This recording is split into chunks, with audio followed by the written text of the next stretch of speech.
shit. So in the spirit world, it's funny when you come with the old shit. You get what I'm saying? It's constantly, that's what the word alchemy is, change. Right. So we need to understand and access these things. These gods, and this will lead me, the word change and how we should think about it is basically your mindset. Yeah. This is about changing the mindset. So what I hope, when I took my notes on Kundalini to make certain points, and what I hope this would help you with a mindset, not my mindset, but help you to understand a certain kind of mindset that you need to develop on your own to have full benefit of what's happening now, in time spiritual events. Right. So it's very key to listen and understand this to come up with your own perspective. Now, change. Now, this is what's going on. This is just one of the things that came through as a channel, which is an end times spiritual event to tell you what is actually going on in the spirit world and how we are progressing, as opposed to focusing on the Illuminati and whatever ill you can think of the day. Instead of focusing on that, focusing on our story. Now, this was interesting. A young lady was texting me from the UK one night. This is maybe about a week and a half ago, maybe 2 weeks. And as she's texting me, she was telling me she wanted to get the psychomancy book that I sell. No problem. But this was about the third or fourth time her telling me this. So I'm like, well, when you get it, you get it. But as she's texting me for this third time, Mahalia Jackson starts coming through. So I'm like, what the fuck is Mahalia Jackson? Now, you would constantly think, I'm not from the era of Mahalia Jackson. My grandmother is. And my grandmother, like her, played the records. Now, as she's texting me and I'm feeling Mahalia, I'm turning the channel and Jungle Fever is on. Now, if you remember in the movie Jungle Fever, Ozzie Davis was a Mahalia Jackson freak, if you will. Yes, yes. It was all about him and Mahalia Jackson, which for the most part, that's how people deal with Mahalia Jackson. She is the absolute goddess of the gospel, yes. Mahalia. So I asked the girl in text, do you listen to Mahalia Jackson? She was like, yeah. I said, do you have a connection with Mahalia Jackson? The girl said, yeah, I do gospel music. I have a whole gospel choir. I said, oh, okay. So first and foremost with her, I said, well, what I'm going to do, I'm just going to send you the book for free. Because I know what it was. It's Mahalia Jackson that we're dealing with here. Right. That given this information, or this conscious information, was actually coming from, it's through this particular young lady, the Mahalia Jackson energy could rise. Now, what does that mean? Later on, when I got deeper with Mahalia, this is what she revealed to me after I shared some stuff with Bobby and Miss Blue, and we kind of all put it together.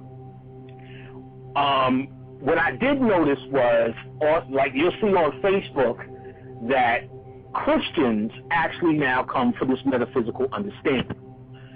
Now, this was weird. In the day of Bobby, when it was the lecture circuit, it was the conscious versus the dead. There was no such thing as getting a Christian, sharing anything with Christian. It was let the dead lie with the dead. Now, what I did notice since the internet, because there's just such a vast amount of conscious information available, undeniable. In fact, I have a cousin who's in hardcore church, and she wrote, I listen, I understand, and I know what Bobby Hemmett is saying, but I'm going to still pray for him. God damn. I said, so in other words, they're at a point where the logic, they cannot, this blind faith thing is drying up. Just believe because you believe is drying up. There's too much metaphysical information. For most of them, the metaphysical information has not done enough based upon their understanding to change them, even though some have. Most of it, they'll use it to have now form a logical understanding of that same Christian reality that they believe in. Yes. So now, with that being said, Christianity creates its own dimension. So when most folks die because they believe with this blind faith, they are actually swept in that particular, what is actually, you could say, hell, or a hellish dimension, a lower dimension, a dimension of being trapped based upon any religious, which means the bind. Any religious thing that you're in, you're binding yourself to that reality. Now, Christianity was built upon blind faith. So the blind faith and the idiots you see down here are only second to the spiritual resonance that this energy has. You following what I'm saying? Right, yes. In other words, Christianity has made a spiritual impact, and that impact is now feeding the humans. Because as a human, you may be born into it based upon your parents, and now everything you feel, because you can talk to a Christian and they'll tell you, I prayed and this happened. I did this and that happened. And that will happen because they showed you that in Perseus, the last Clash of the Titans. The God said, we feed off of their prayers. Right. But they were saying, no, we're going to take responsibility and become gods. That's the difference here. So now this realm that exists, it actually works for it. We work for it. Well, Christians work for it, and it works for us. Now, this realm was made upon blind faith. And now that you have Christians who are dealing with metaphysics and the occult, even to have to factor it in, not necessarily understand it and walk around and say motherfucking hotep, but the fact that they have to factor it in, and it's no longer just blind faith, the spiritual hold of Christianity on niggas is now drying up. This then would make people like Mahalia Jackson, who are goddesses but locked down in that same Christianity prison or box, even if you wouldn't say her, the mere fact that all of these niggers put her in that box as the queen of gospel, she gets caught or pulled, or her energy gets locked down in a realm. That particular realm was based upon faith, which it is drying up. So powerful goddesses like Mahalia Jackson are being freed on that certain level. Now she needs consciousness, and she's going to know who to come to for it. I.e., so I know Mahalia coming through this woman, Mahalia can come through this woman because this particular woman is a gospel singer. That's what Mahalia knows. Right. This particular woman who's a gospel singer is still personally looking for a certain amount of consciousness. So Mahalia is in that same boat. She's been locked into this gospel thing, and basically you forget when you're in those realms. It becomes your ceiling, your heaven. She's now at a point where the faith thing is drying that realm up, and she's now needing consciousness to be free, which will work through this woman in other ways, of course. So symbolically, me giving it to her is actually giving it to Mahalia. Now, Mahalia also was talking about Kirk Franklin. Now, I couldn't figure this shit out for the life of me. So the first thing I said, well, maybe she raised up Kirk Franklin thing. But this is what I couldn't put that together until I got on the phone with Bobby. When I got on the phone with Bobby, he said she did an album with did he say Duke Ellington or Count Basie? I think it was Duke Ellington. And Duke Ellington was doing this album. He said, my life would not be complete until I do some shit with Mahalia. Begged and I heard he begged and scraped to get Mahalia, which you got to remember, Mahalia would not do secular music or necessarily do secular music.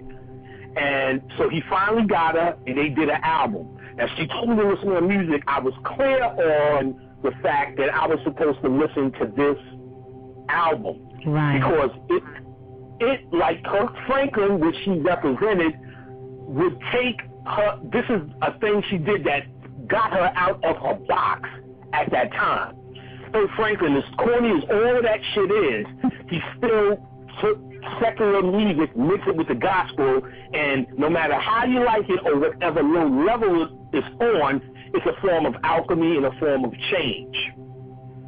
So basically, Mahalia, by empowering her,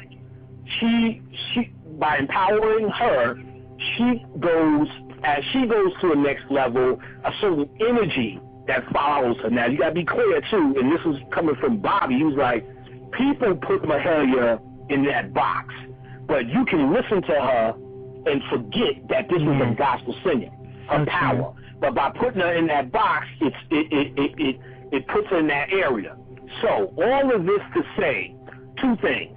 That Christianity thing that we all bothered by and we crying with the Pope, to see it change on earth, it must start in the spiritual realm first, in the etheric realm. It starts there first, then the change trickles down to earth. So dealing with end-time spiritual events, what I'm telling you right now, coming from Mahalia, is that Christianity thing is starting to break up. The metaphysics is starting to penetrate. Not in the context that we expect. Everyone's going to be going hotep, putting their fists on their chest and bowing. Who gives a fuck about that? It's the fact that these Christians have to factor the shit in. It takes away from the blind faith. Right. So that's breaking up. The second thing is to get with that energy to help is get with Mahalia and I think it was Duke Ellington. I'll find out for sure. But Duke Ellington, you'll be able to Google it, maybe find it on YouTube, listen to some of those, do some of the meditations, and not only will you'll help break through, because now you're putting your energy where it's a gateway to those worlds. So everybody who wants to stop Christianity, stop the ignorance, help out people, here's a methodology to do it. She'll act as a gateway through her music. Right. And at the same time, with your energy or your attention on it, it will help to raise that particular goddess up. Now remember, she's a goddess.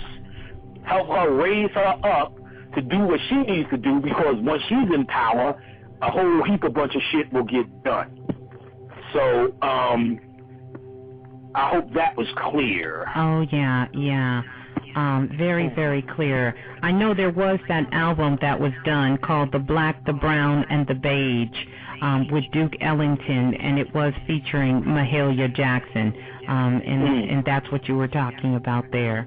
Okay, good. Thank you for that. Cool. Duke Ellington. So yeah, like I said, she used Kirk Franklin because it was but her doing that with Duke Ellington of her time, that was the controversy of what Kirk Franklin was doing in his time. Right, coming out. Even though this, I was going to say just coming out and really playing, because at that time the music that Duke Ellington did was really in contradiction with the gospel scene, and a lot of singers got sort of kind of ousted by going over to the other side. But you're right. Mahalia Jackson was the one who could go over and sing these songs and then come back and sing gospel, and no one said anything about it.